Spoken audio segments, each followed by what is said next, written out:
বিগত দিনে রাজ্য এবং কেন্দ্রের মধ্যে বিবাদের জেরে বিভিন্ন কেন্দ্রীয় সরকারি জনকল্যাণমূলক প্রকল্পের সুবিধা থেকে বঞ্চিত ছিলেন সাধারণ মানুষ।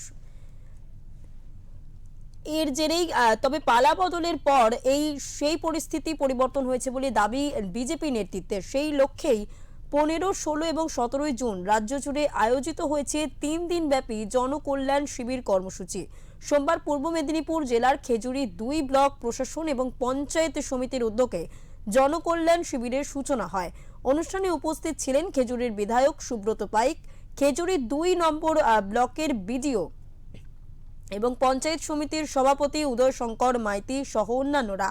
এদিন খেজুরির বিধায়ক সুব্রত পাইক শিবির পরিদর্শন করে বিভিন্ন পরিষেবা এবং সুবিধা গ্রহণে আসা সাধারণ মানুষের সঙ্গে কথাবার্তা বলেন। এই শিবিরে মোট 18টি বিভাগের অধীনে 54টি সরকারি প্রকল্পের নাম নথিভুক্ত করা হয়েছে। এর মধ্যে রয়েছে অন্নপূর্ণা যোজনা, আয়ুষ্মান ভারত, কিষাণ বিকাশ সহ একাধিক জনমুখী প্রকল্প। এছাড়াও বন দফতর থেকে একটি গাছ মায়ের নামে পরিবেশ বান্ধব প্রকল্পে সকলকে একটি করে গাছ দেওয়া হয়।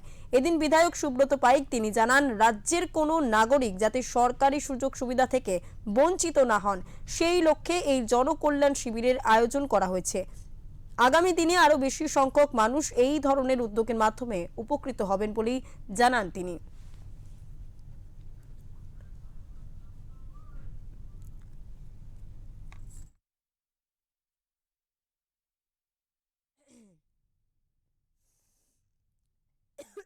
করতে পারবেন একজন পিএম কিষাণ বলে ডাকেন। সেই প্রকল্পে নতুন আবেদন করতে গেলে যে নিয়মগুলো আছে সেগুলো আমি বলে দিচ্ছি, ভালো করে শুনুন।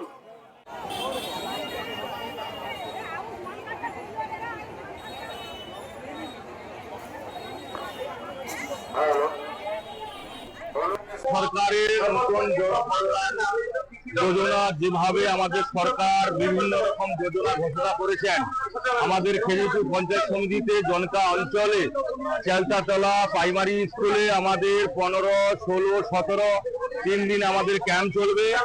আজকে সকাল থেকে সেইভাবে জনগণের ভিড়, সমস্ত মানুষ সমস্ত যোজনার ফর্ম নিয়ে প্রত্যেকটা দপ্তরে জমা দিচ্ছে। আমাদের সেইভাবে দমকা ভাবে আমাদের কাজ চলছে।